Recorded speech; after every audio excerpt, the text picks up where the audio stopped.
Haberlerde izlediğiniz o ülkesini demir yumrukla yöneten, herkesin korktuğu, işte tek bir sözüyle kitleleri harekete geçiren diktatörün, Evet, o çok alıştığımız klasik imge. aynen, o imgenin aslında devasa bir küresel finans şirketinin sadece sahneye sürdüğü zavallı bir maskot olduğunu söylesem ne düşünürdünüz? Yani muhtemelen bunun fazla iddialı, hatta belki biraz uçuk bir komplo teorisi falan olduğunu düşünürdüm ilk başta.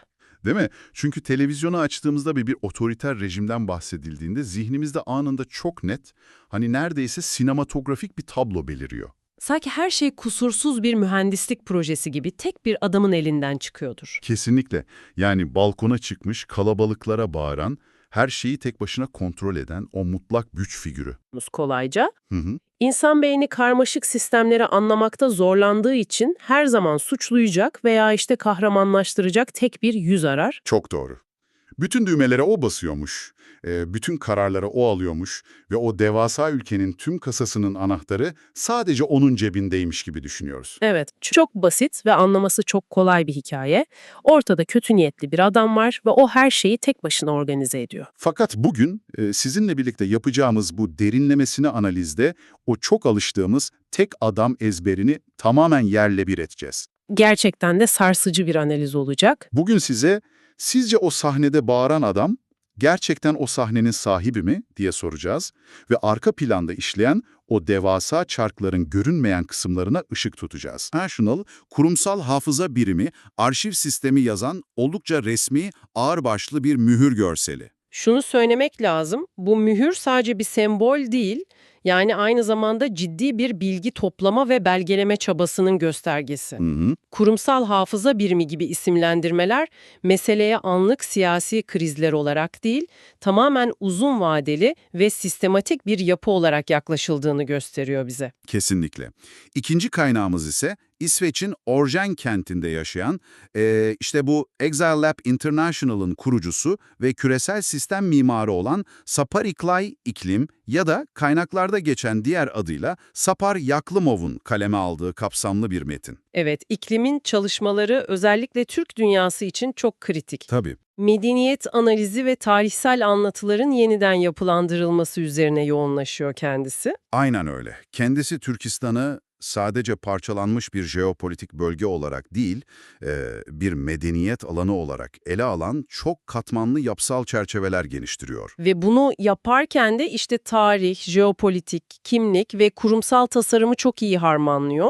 Elimizdeki metin de tam olarak bu çok katmanlı analizin bir ürünü aslında. Hı hı. Sapa iklim sadece bölgesel bir tespitte bulunmuyor burada. Doğrudan otoriterliğin finansal ve kurumsal anatomisini çıkarıyor. Şimdi o anatomiye girmeden önce sizinle bu derin sulara dalarken çok kritik bir prensibimizin altını çizmek istiyorum. Bu çok önemli. Kesinlikle. Dinleyicilerimiz için bu uyarıyı yapmalıyız. Önümüzdeki bu metin, Sapar iklimin ortaya koyduğu bu argümanlar, siyasi yelpazenin hem sağında hem de solunda ciddi tartışmalar yaratabilecek, oldukça sarsıcı ve güçlü siyasi teoriler içeriyor. Tabii. Bizim buradaki amacımız bu derinlemesine analizde kesinlikle bir taraf tutmak, yazarın siyasi görüşlerini onaylamak veya herhangi bir ideolojik kampa dahil olmak değil, asla değil. Bu ayrımı yapmak çok hayati gerçekten. Bizim görevimiz Sapar iklimin çeşitli akademik referanslara ve raporlara dayandırdığı bu iddialı argümanları alıp, o belgelerin içinden çıkarıp size en tarafsız, en net haliyle aktarmak. Aynen öyle. Amacımız kaynak materyalin bize ne anlattığını anlamak, kesinlikle savunuculuğunu yapmak değil. O zaman lafı uzatmadan hemen konunun kalbine dalalım. Bugünkü misyonumuz şu, trilyonlarca dolarlık ulusal servetlerin sadece kötü niyetli, açgözlü bir adam tarafından nasıl buharlaştırılamayacağını anlamak. Ve arkada hiç durmadan çalışan o devasa makineyi görmek. Evet, çünkü kaynak metnimiz çok net bir iddiayla başlıyor. Toplumlar diktatörleri sistemin mimarı zanneder ancak akademik konsensüs bunun tam tersini söyler. Şimdi Sapar İklim burada duygusal bir argüman sunmuyor, doğrudan siyaset biliminin bulgularına işaret ediyor. Hı hı. Metinde Journal of Comparative Politics ve Cambridge Üniversitesi'nin yayınlarından alıntılar var. Çok saygın kurumlar. Kesinlikle. Bu kurumların araştırmaları gösteriyor ki, çoğu otoriter lider kendi yönetimlerini ayakta tutan o karmaşık sistemleri tasarlayacak teknik, finansal ve organizasyonel kapasiteden yoksun. Ama bir dakika, burada durmak zorundayım. Benim ve eminim şu an bizi dinleyen birçok kişinin kafasında bir soru işareti oluştu. Nedir o? Koskoca bir ülkeyi 10 yıllarca yöneten, işte her türlü istihbarat ağına sahip olan, herkesin önünde titrediği, o apoletli sert bakışlı liderlerin sadece birer kukla veya vitrin olduğunu söylemek kulağa biraz gelmiyor mu? Komplo teorisi gibi. Anlıyorum ne demek istediğinizi. Gerçekten bu insanlar arkadaki sistemi kuracak zekaya veya kapasiteye sahip değil mi? Şüpheyle yaklaşmakta çok haklısınız aslında. Ancak burada kilit nokta kapasite kelimesinin tanımında gizli. Nasıl yani? Yani bir kalabalığı hitabetinizle coşturmak veya rakiplerinizi korkutmak ayrı bir yetenektir. Ama uluslararası vergi cennetlerinde katmanlı paravan şirketleri ağ kurmak, Hı hı. o şirketlerin arasına uluslararası hukukun boşluklarını kullanarak yasal duvarlar örmek ve milyarlarca doları iz bırakmadan makroekonomik akışlara entegre etmek bambaşka bir kapasitedir. Ha, anladım. Cambridge Üniversitesi'nin de dikkat çektiği nokta tam olarak bu. Bu liderler uluslararası para transferlerinin algoritmalarını veya offshore şirket yapılarının yasal boşluklarını bilemezler. Bilemezler tabii. Çoğu zaman eğitim seviyeleri ve dünyayı okuma biçimleri bu çapta bir finansal mühendisliği kavramaya yetmez. Onlar yerel düzeyde korku yaratma konusunda uzman olabilirler ama küresel finansal mimariyi tasarlayan beyin onlar değildir. Sadece semboldürler. Anlıyorum. Yani aslında aklıma şöyle bir analoji geliyor. Bakalım doğru mu kurguluyorum? Dinliyorum. Aslında diktatör dediğimiz kişi, devasa bir küresel müzik şirketinin vitrine koyduğu pop yıldızı ya da bir rock grubunun solisti gibi bir şey. Evet, çok iyi bir benzetme. Şarkının sözlerini o yazmıyor, prodüksiyonu o yapmıyor, stüdyoyu o kiralamıyor.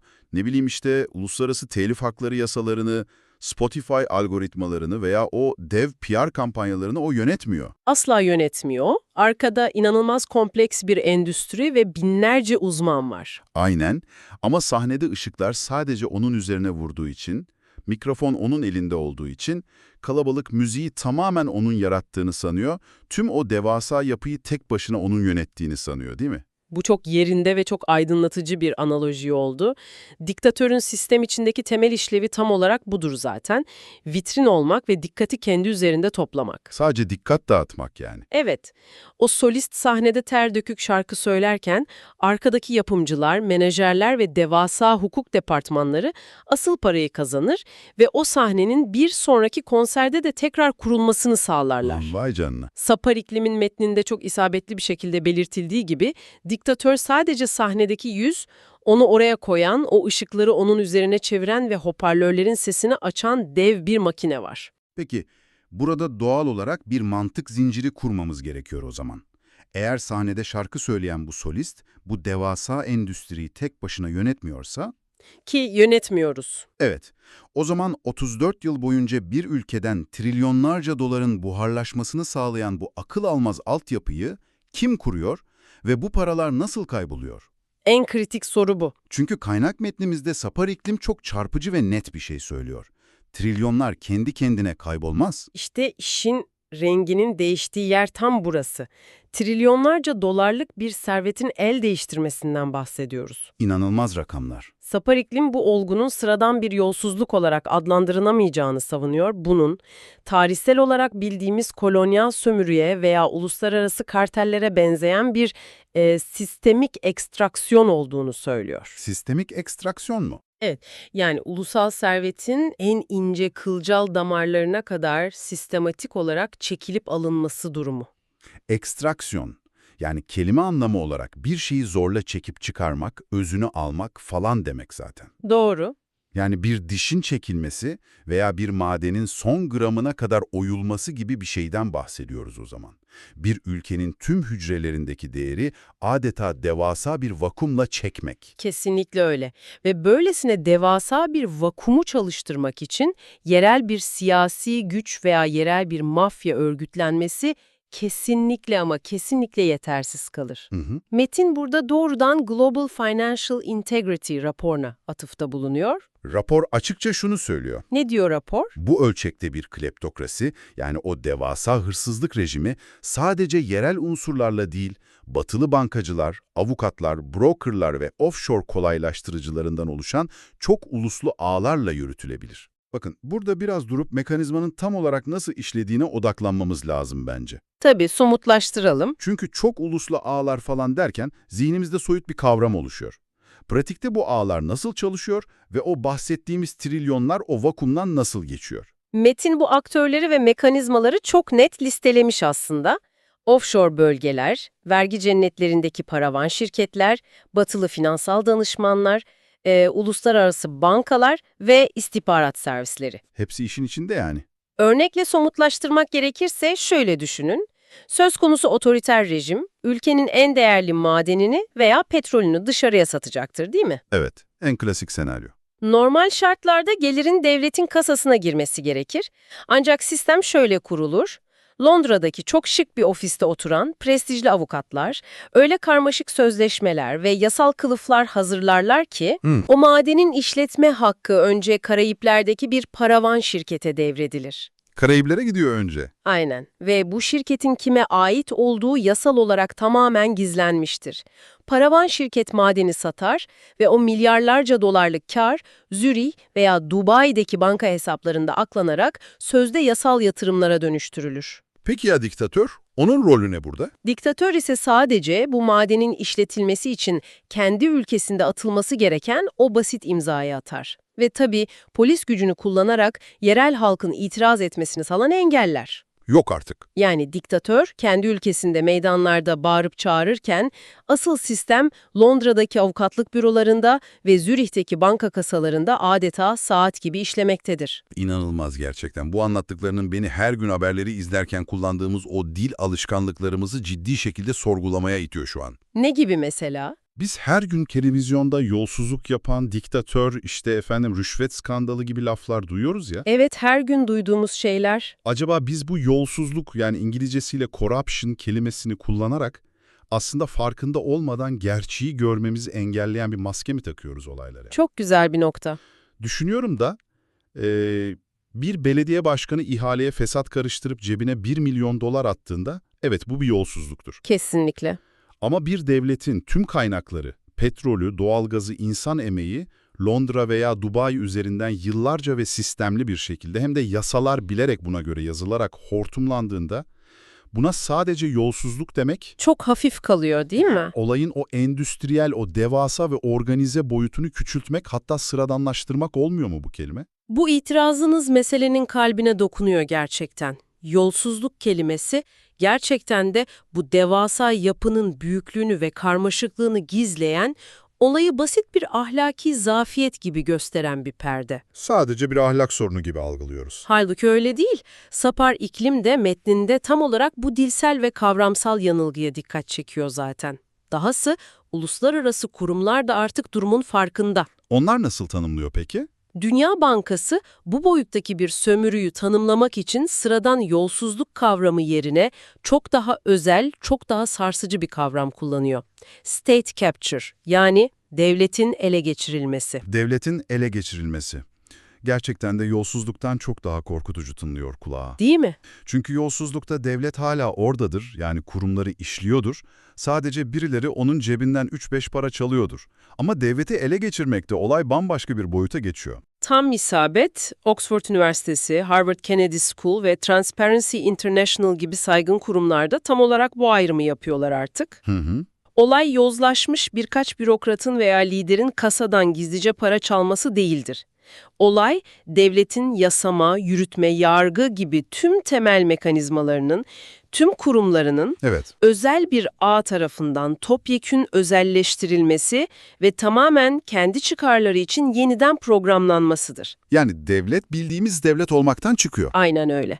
Devlet artık halkın güvenliğini ve refahını sağlayan bir aygıt olmaktan çıkmış, bu küresel sömürü ağının yasal ve silahlı bir tahsilat makinesine dönüşmüştür. Tahsilat makinesi. Çok çarpıcı bir tabir. Yasalar bile o paranın çalınmasını engellemek için değil, o paranın yasal bir şekilde dışarı çıkarılmasını kolaylaştırmak için yeniden yazılır. Gerçekten tüyler ürpertici bir tablo bu.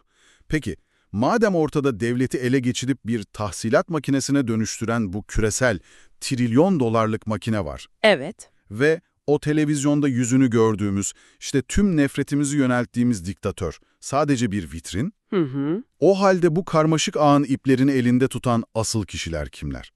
Madem her şeyi onlar tasarlıyor, neden biz onların isimlerini, yüzlerini, şirketlerini haberlerde hiçbir zaman görmüyoruz?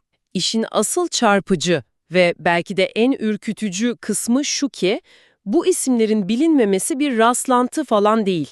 En başından beri kurgulanmış bir strateji bu. Bilerek gizleniyorlar. Tabii ki. Siyaset biliminde ve ekonomi politikte bu ağı tasarlayan, yasal boşlukları bulan, kârın asıl aslan payını alan ve yeri geldiğinde o vitrindeki diktatörü koruyan gizli güçlere bir isim veriliyor. Ne deniyor? Shadow Principles, yani gölge sahipler veya gölge prensipaller. Gölge sahipler. Yani isimleri bile aslında görünmezlikleri üzerine kurulu baksanıza. Ve bu gizlilik onların en büyük hayatta kalma mekanizması. Metin bize çok net bir tablo çiziyor burada. Bu kişiler asla televizyon ekranlarına çıkıp ateşli konuşmalar falan yapmazlar. Çıkmazlar tabii. Resmi bir hükümet makamında oturmazlar, diplomatik krizlerde adları geçmez ve kamuoyuna açık hiçbir belgeye kendi isimleriyle imza atmazlar. Neden? Neden? Çünkü onlar için görünürlük demek, hesap verebilirlik demektir. Ve hesap verebilirlik risk demektir. Haklısınız. Onlar gölgelerin içinde kalıp sistemi tasarlar, yerel elitleri istedikleri gibi yönlendirir, o devasa finansal akışın algoritmalarını yazar ve asıl büyük serveti onlar kendi hesaplarına aktarır. Peki ya diktatör ne yapıyor bu sırada? Diktatör ise sadece ama sadece onların sahnedeki temsilcisi, halkı oyalayan figürüdür o kadar. İşte tam bu noktada taşlar yerine oturuyor ve aklımda inanılmaz bir resim beliriyor şu an. Nasıl bir resim? Yani bu gölge sahipler sistemi öyle zekice kuruyorlar ki eğer günün birinde işler ters giderse, hani ekonomi falan tamamen çökerse, halk açlıktan veya baskıdan isyan edip sokaklara dökülürse, Evet. bütün o birikmiş öfkeseli doğrudan o sahnede şarkı söyleyen soliste, yani diktatöre yöneliyor. Aynen öyle. İnsanlar diktatörün heykellerini yıkıyor, işte sarayını basıyor, onu belki hapse atıyor ya da ülkeden kovuyor. Hı hı. Tüm dünya haberlerinde böyle tarihi gün, rejim değişti, halk özgürlüğüne kavuştu falan diye kutlamalar yapılıyor. Hı hı. Ama bu sırada bu gölge sahipler Zürih'teki veya Londra'daki o güvenli ofislerinde kahvelerini yudumlayıp kurdukları sistemin başına geçirecekleri yeni bir solist, yani yeni bir vitrin arayışına giriyorlar. Çok doğru. Yani aslında sistem hiçbir zaman çökmüyor. Şirket aynı kalıyor, sadece şirketin maskotu değişiyor, öyle mi? Bu anlattığınız o bahar adı verilen büyük toplumsal ayaklanmaların ardından otoriter rejimlerin neden kolay kolay yıkılamadığının tam ve eksiksiz açıklaması. İnanılmaz gerçekten. O sömürü düzeni kendine hızla yeniden üretiyor. Sadece vitrin değişiyor, arka plandaki o ekstraksiyon makinesi tıkır tıkır çalışmaya devam ediyor. Vay be.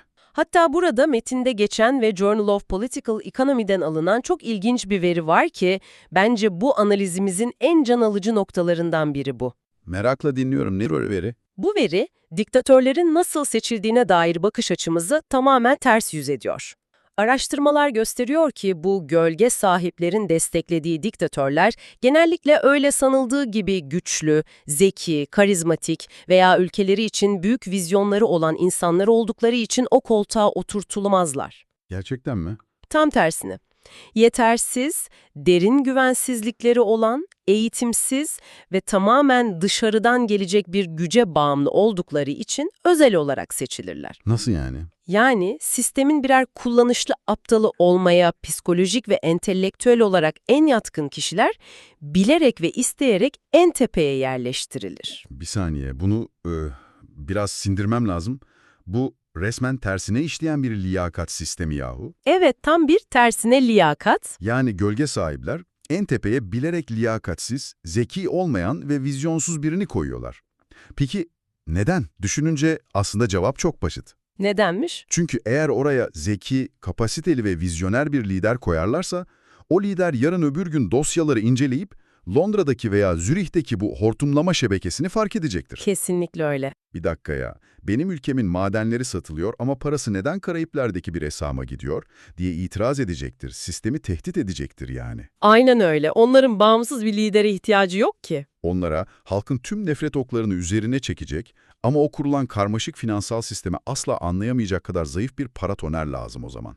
Şimşekleri üzerine çekecek ama binanın kendisini koruyacak. Çok güzel bir tabir, paratoner. Eğer durum buysa, diktatör aslında ülkenin lideri falan değil, basbayağı bu küresel sistemin en üst düzey rehinesi durumundadır. Çok güçlü ve isabetli bir okuma yaptınız. Kesinlikle bir rehine ve bir paratoner diyebiliriz. Metin de bunu şu şekilde çerçeveliyor zaten.